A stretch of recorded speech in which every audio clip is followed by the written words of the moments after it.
Today on the Social Investing Network, Apple will let you buy now and pay later. But should you? We break down the pros and cons of buying now and paying later and why Apple is getting into the space.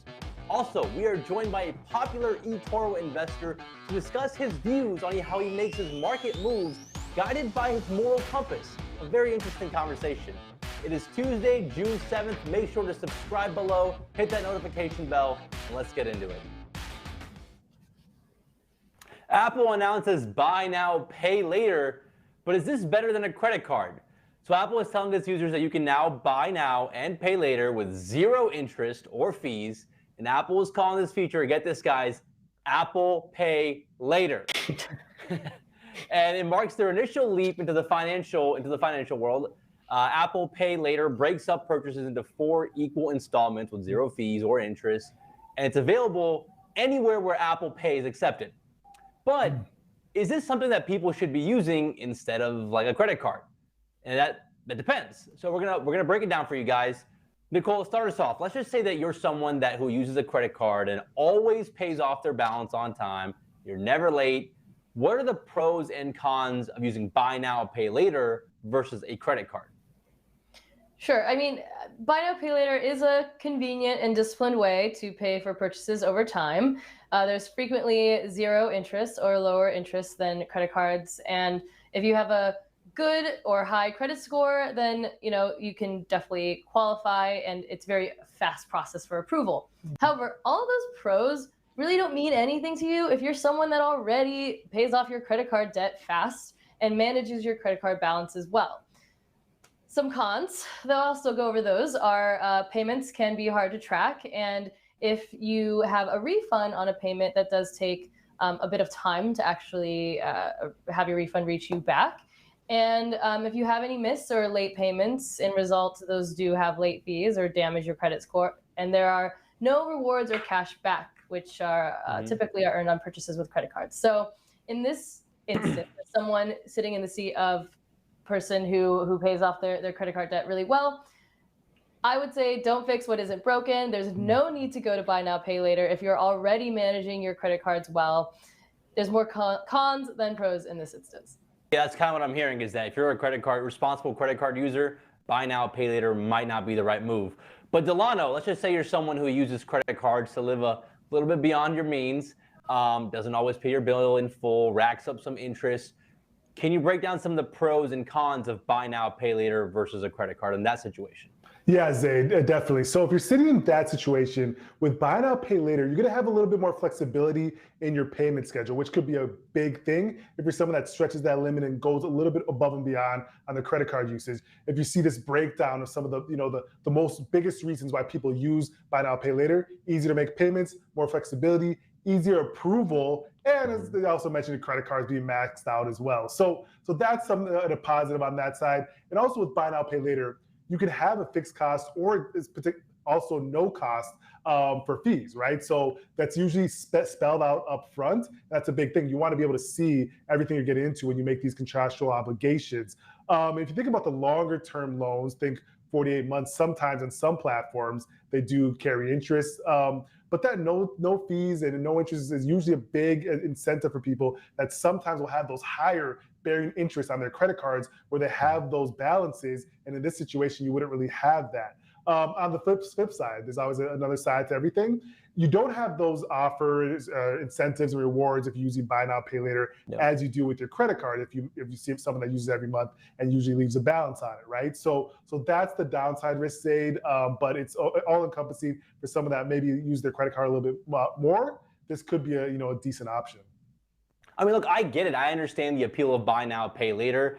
I know a lot of younger people, Gen Zers, have used buy now, pay later a lot because they have a slight distrust of credit card companies. This makes it really easy. The concept of zero interest, zero fees. And I can see why Apple wants to get into this space. I mean, in 2021, there was about $100 billion in sales generated from buy now, pay later. And that's projected to go up to $500 billion. Look at that graph right there. It's projected to go up to $500 billion in 2026. So there's a lot of opportunities here for Apple to come into this space and take a piece of that pie. There's a lot of companies right now in this space as well, the big one being PayPal, Afterpay, Klarna. There's a breakdown of all the companies in this space. And Apple wants a piece of that pie, of this growing pie. But I just don't know if I like the optics of Apple getting into this business. I'm personally not a fan of buy now, pay later. I think it's going to lead to more people in debt because it makes it so easy to kind of live beyond your means, buy things that maybe you don't have the money for. You know, with a credit card, people might be a little bit hesitant because they see like the concept of higher fees and higher interest. Buy now, pay later kind of promises this, kind of creates this sense of like, oh, I don't have to pay for interest or fees or anything, and people end up buying more than they should. I think it leads for more debt, and you don't get any upside from building your credit either, like you do with credit cards. So I don't like the optics of Apple getting into it, but again, money talks, and I can see why Apple wants to get into it because they want to pivot their business not just from hardware, but to get into the service business as well. It's almost, I don't know if it's almost worse, but it feels like it could be almost worse if they didn't have this offering, right? Because Apple's supposed to be a platform or a brand, right, that has everything, that can do it all. And so if people want buy now, pay later, then they're gonna put their shiny Apple brand behind it and call it whatever, something different, and present it that way. And I don't know. So it's just one of those things where if something's in demand, then a company is going to provide it, and that almost for them business-wise makes more sense than to not provide it because of the negativity behind it.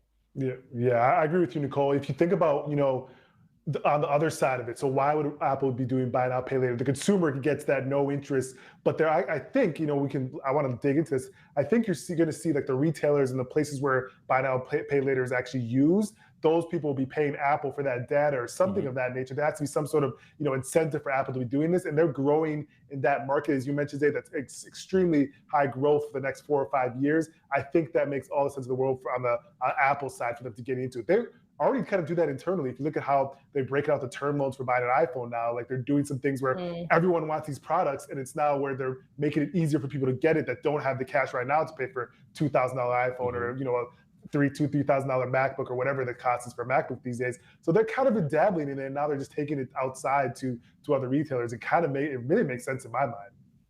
Yeah, and I think we didn't touch on how the business model for these buy now, pay later services work. It's typically the retailers paying the buy now, pay later providers. So like if you buy something from Target or wherever using Apple Pay, Target and Apple Pay will typically pay a percentage of that to Apple for using the buy now, pay later service. The retailers like it because they get sales that they maybe not have gotten originally because if something is too expensive. So again, Apple's going to make money from this. I just wish that they were not. This is personal experience. I just wish that they wouldn't, because again, I think this is a service that can lead to more people going into debt. But again, there's a demand for it. Apple wants to control that experience, and Apple sells really, really high value products that people have to use. People have been using buy now, pay later for them in a sense anyways for the last 10 years, buying iPhones, MacBooks, and now they're going to control that experience. So, I get it. Any final thoughts, guys? No. All right. Well, I think we covered it. Nicole, tell us what we have next. Today, we are joined by world traveler, digital nomad, and eToro popular investor who not only makes his investments built on fundamental analysis, but with his ethics. Please welcome Gasper Sopi on the show. Hey, Gasper, what's up? Hey, Nicole. It's all good. How are you? I'm doing well. Well, excited to jump in with you. What are some of the basic fundamental factors that you take with in regards to your investments? Yeah, great question. Thanks for that.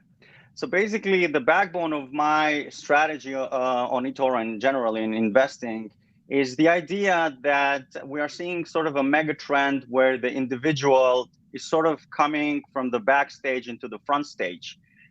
In a way, it's at least this is what I'm recognizing, a world which is empowering more the individual with different tools. And the innovation world, especially software, has been sort of the key driver of this revolution of the individual, if I may say. So when I look at what investments, are sort of good candidates to appreciate in the future, I always imagine whether I would be investing in this company if I wasn't able to trade it.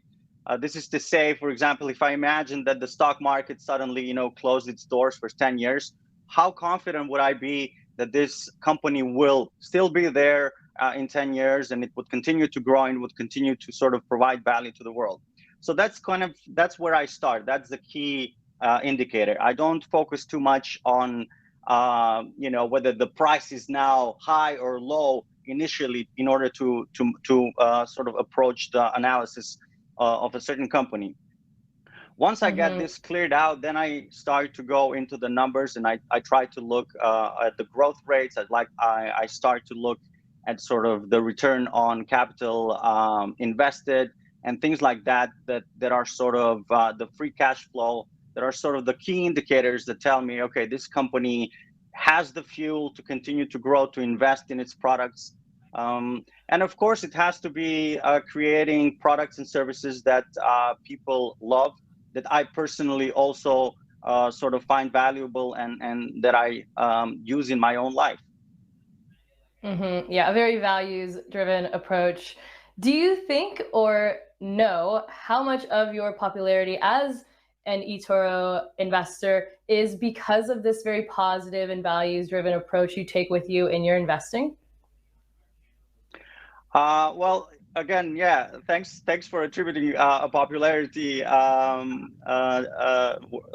popular word to to what I do on eToro. I mean, yeah, the program is called popular. There are, of course, more popular investors than myself on eToro, but I do think that people who copy me and follow me on eToro, it's about 10,000 people now that are following me, and about 600, 700 are currently copiers. Those that do copy me, they understand my strategy. They are here for the long term. They resonate with what I write and the messages that I convey on the eToro feed.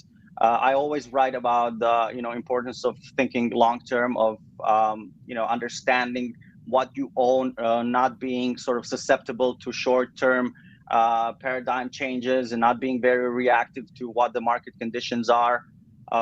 So I'm guessing that part of that popularity owes to my transparency on the feed, and sort of to having this very focused and dedicated direction, which is, like I said, a long-term one. Is there any specific messaging that you do share with the folks following you that you think resonates with them the most? Well, I think maybe some of them appreciate sort of my directness. I tend to occasionally be maybe too direct for my own benefit, and it's borderline arrogance or bluntness. But I mean, I am an honest person. At least I believe I am. I certainly aspire to be. And so when I communicate, I tend to call things by their name. And so some of them obviously do appreciate it, and often I get feedback. Okay, you're blunt, but I actually appreciate that you're being honest and you're calling things as they are. So you're not trying to sort of sugarcoat stuff or wiggle out of some difficult conversations. Yeah, absolutely. I mean, we are in the age of authenticity and transparency, and people prefer that much more than being very suit and tie. So I think that's probably what's resonating, right, with your audience, if you will. Is there something to your process, or could you walk us through the process you have on deciding if a company or fund fits within your guidelines of being one of the quote unquote good ones, environmentally and ethically, or at least maybe not one of the bad ones? How do you how do you decipher through that? Yeah, well, my key value is sort of does this company create the prospects of a better world tomorrow? So that's where I start from, right? So I don't necessarily screen for typical ESG criteria, because I find that, for example, this ESG framework is complicated, and it doesn't always account for the nuances that that exist in the real world. So you might have, for example, a situation like recently that Tesla was sort of booted out of the ESG index, while it's the sort of a company that has a core purpose in preserving the environment and ensuring that tomorrow, or in 10 decades or in 5 decades, we have a planet to live on and invest in. So at the same time, you have a situation where, for example, an oil refinery is still within that index. So I don't specifically go for screening of these ESG criteria, but of course I would never invest in companies opportunistically that go against my values, which is the betterment of the humanity, the expansion of human consciousness, the prospects of creating a more unified, more amicable world. So that's basically what I look from a general perspective. And then of course I think culture within a company is extremely important. So I tend to integrate the culture within a company as a part of my fundamental analysis. So it's not just the numbers that are drivers of my analysis and research, but I also look at the culture, because I think there's a strong correlation between culture and business performance. So if a company is treating employees like just basically exploiting them or taking advantage of them, then that's a hard stop for me. That's a red flag. Yeah. Yeah, I really agree, especially with the last point there. I think that's something that isn't always talked about or considered. And there's a lot of greenwashing out there, a lot of virtual signaling out there that can be confusing, I think, for investors. So sometimes it's almost better to just look within and kind of leverage your own gut and reaction to how a company is doing, to understand its values, and of course looking at its culture. I think the other thing that when it comes to ethical investing that maybe gets a little construed is if it actually is making a positive impact. So can you talk to us a little bit about what kind of positive impact can be made as investors by choosing companies that align more with our morals? Yeah. Wow, that's a very deep question. So I think in the end, I'm focused sort of mostly on consumer-based companies.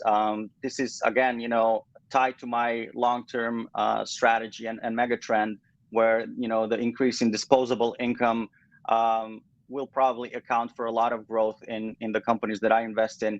And so ultimately, consumers vote with their wallets, and we are, as the sort of the consciousness of the planet, of the humanity sort of arises, we are no longer that much concerned with just core preservation, but we are starting to think about our impacts as individuals. We're starting to awaken to the fact that this is the only planet that we currently have, despite some people working on taking us to other planets, but we're not there yet. And so people realize that we need to sort of support the companies that ensure that we continue to have a planet to live on.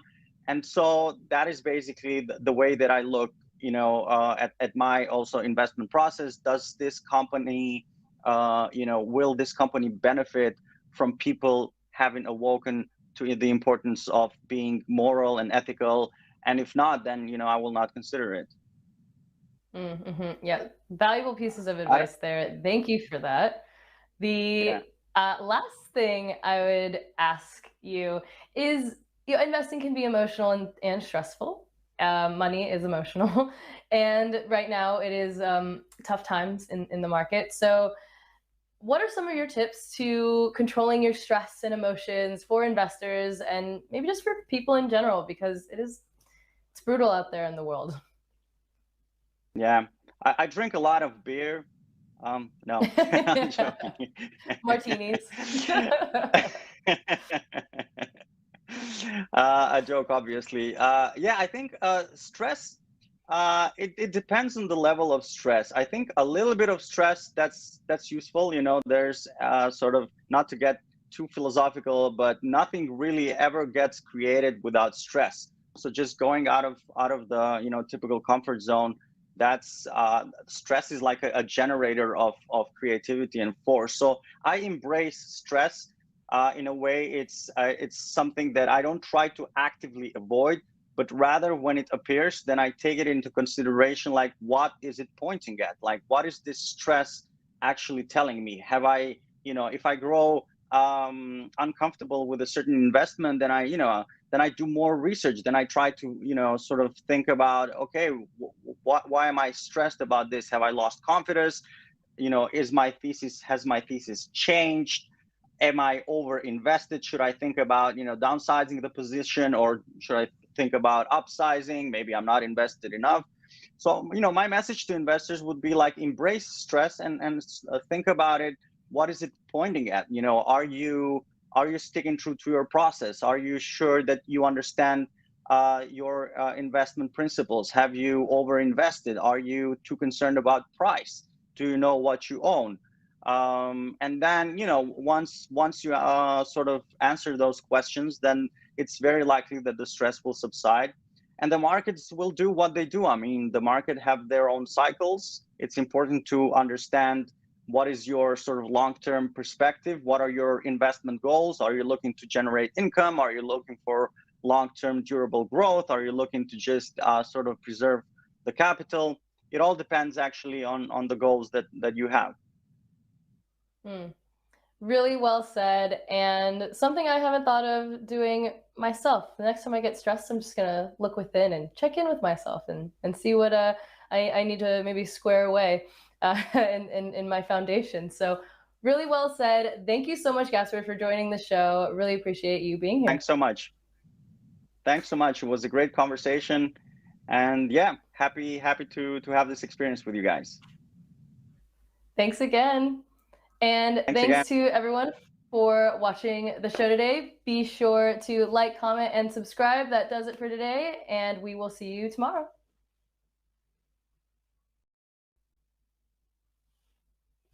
Hey guys, thanks so much for tuning in. Be sure to like, comment, and subscribe, and hit that notification bell. We'll see you tomorrow.